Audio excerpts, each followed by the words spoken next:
Alright guys, so it is like a month away from SEMA and much less time before we have to finish what we have to do, which is a big chunk on this project. So the idea behind the GR86 build is sort of a time attack themed vehicle. We just need a bracket and then a mounting and then a way to fill the gas tank. It's pretty easy.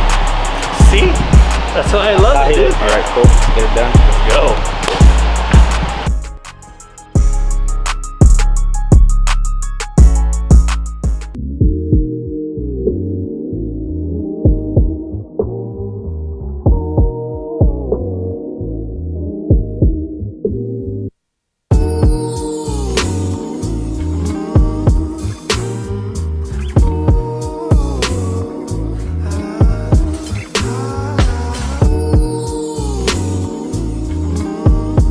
Alright guys, so it is like a month away from SEMA and much less time before we have to finish what we have to do, which is a big chunk on this project. First thing we're going to do is put the air jack system in. Now we've got it on the jack stands, we can really get down to work on it, but let's check these out. So it comes with 4 of these guys and it's a generic system, so it's universal. We have to find a way to get these installed, welded onto the car, create bracketry, and then figure out where it's gonna be rigid enough to hold all the weight of the car, and then run lines and do all of that. So right now, early this morning, we kind of took some stuff apart. We're looking at different areas. Obviously, the first place we wanted to start out with, and Carlos wanted to start out with, is where the car is supposed to be jacked up from.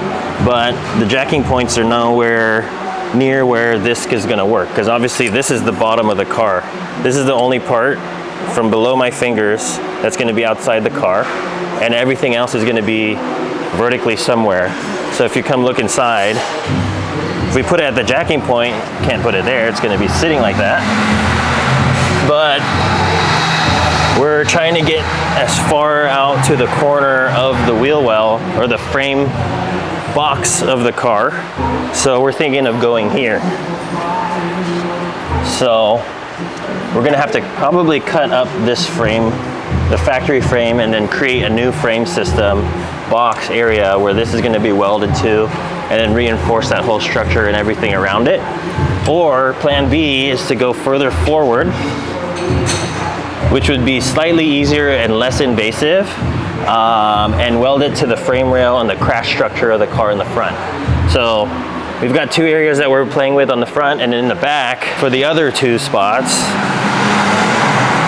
we have no choice, because behind this is the gas tank of the car, and obviously we don't want to change anything in the gas. We could make a gas tank or a fuel cell, but we don't have enough time for that. Going here is easy enough. You know, we could just cut the hole, put the frame, and put the bracketry to obviously where the cage is at now. But Carlos had the brilliant idea, since we are doing an updated 6-point version of the cage for Daniel's build, to incorporate some of the cage, the main hoop structure, with bolt-in parts to whatever bracketry we're gonna make for the air jack. So we're gonna see if we can do that for the rear, and then in a couple minutes here, we'll be able to decide if we're gonna go to the Plan A area, the corner frame of the car, or if we're gonna go to the front frame rails.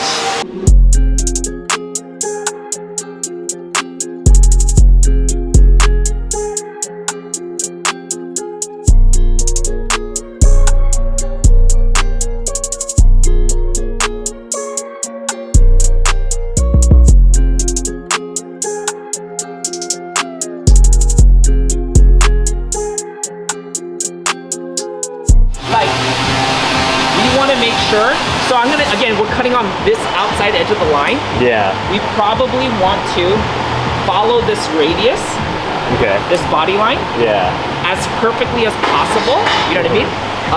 One, because from the outside, so like the rear fender sits here and it floats out like this. Yeah. So this part is actually all visible to the outsider. Wow. So I need the illusion that this looks like the perfect rounded. And this thing.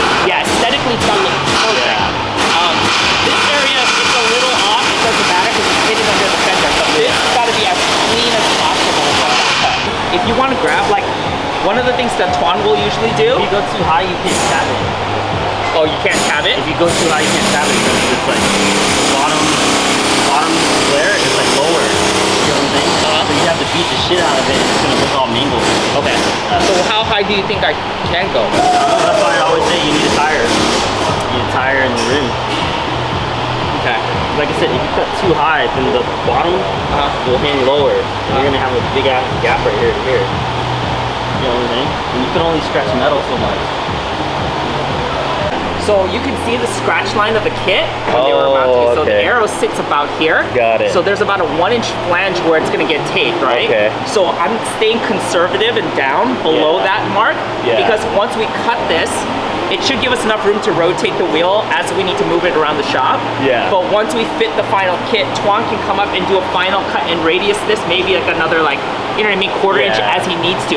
Because this is gonna be more, we know this is more than enough here. Yeah. This will be more than enough here. It's this area that's a little vague. Yeah. You know what I mean? Because the kit runs about here. Yeah. And then it'll run like this. Okay.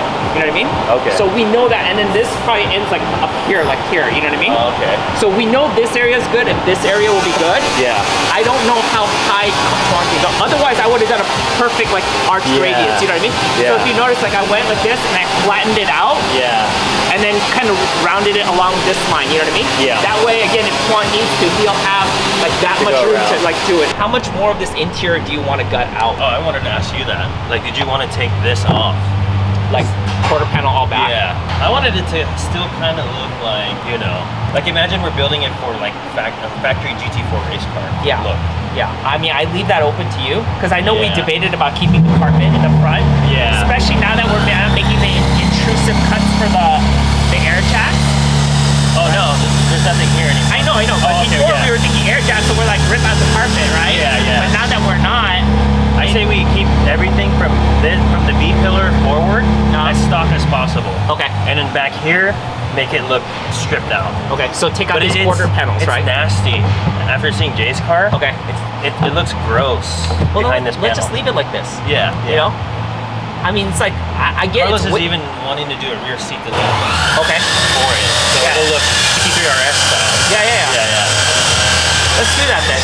Okay. I mean, again, we're not building a competitive car to compete. We're not trying to shave that extra second, you know what I mean? Like, it would be nice, Yeah. but it's not necessary, right? I mean, at the end of the day, this is a dual-purpose show track car. Yeah, then let's just assume we're keeping everything like B pillar forward. I mean, well, let's keep the let's keep the quarters in. We'll keep the headliners in. Yeah. I mean, everything can just stay in as is.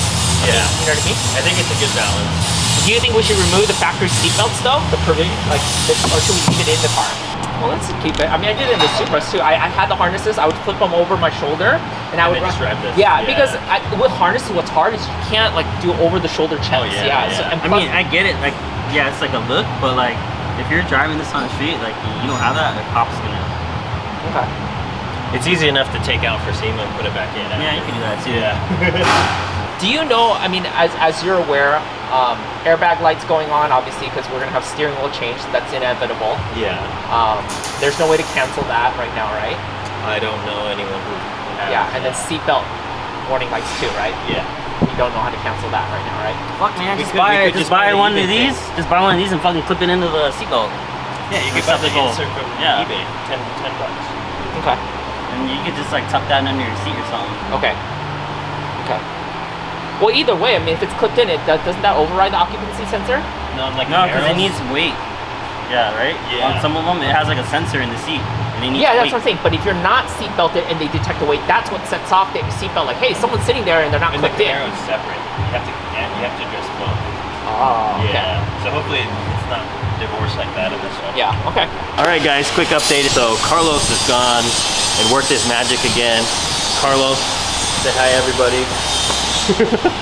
He is the mastermind behind all of our cages and a lot of these SEMA builds that you guys are gonna see at all the different booths. So he's working his magic right now on Daniel's car. We've got these plates. Carlos, you wanna describe these plates? Pretty simple, just mounting moins for our air jacks. Trying to find our best point so we can weld onto the frame and being able to have full functionality for the air jacks. The crazy thing is that these the air jacks again are universal, and they provided plates, but oddly enough the plates are stainless steel, which we couldn't weld to. So Carlos came up not only with the place of where to mount these, but obviously the hardware and the bracketry to mount it correctly to the frame in a place that's gonna work. So We hope it. yeah, we hope it's gonna work. So, but we have faith. while that's been going on too, he hasn't just designed all that. He's also been putting in our production version 2 rear seat delete that you guys can put on your cars with our bolt-in version. Daniel's also going to be showing off the bolt-in version of our 6-point J-Craze car. The Street Hunter BRZ is going to be showing off custom weld-in. So when I said there's a lot going on in this car, there is a lot. So while Carlos is doing a lot of the custom fabrication and designing, Cody's got his favorite tool out because we're also going to be cutting the car for Sayber Designs Battle Arrow Widebody kit. Yeah, so we already have our line set up. We're just going to trim this out. Like every quarter panel, it has 2 pieces, the underside and then this piece. We cut out this chunk and then we cut slits into the lower section, fold it up, and then Carlos, our fabricator, is going to go ahead and weld them up, and then we'll seal them. We'll be all dialed. Give you a little bit more detail, guys. There's a lot of work that Rose had to do to get the gas tank out of the car, because obviously Carlos is going to be having to weld onto the frame of the car for the rear air jacks that are going to go right here. So obviously to weld here, the gas tank is right there. Fire and gas don't mix well, so those are taken out. Daniel came up with a very cool idea, which I want to see happen, and he asked us if we could do it. I haven't told Carlos yet because he's already got a ton on his plate, but I'm going to tell him right now. What are we doing? All right, so I know you have a lot on your plate, but Daniel came up with a pretty cool idea to basically, you know, on the wide bodies, they have that huge cutout for the gas. He wants to have it where it doesn't have that huge hole in the wide body. And in order to do that, we're gonna have to move the fuel filler to a bracket here. So we just need a bracket and then a mounting and then a way to fill the gas tank. It's pretty easy. See? That's what I love it, dude. That's what I love. He was gonna make it extended out. No. Yeah, a little more crazy, but all right, cool. Let's get it done. Let's go.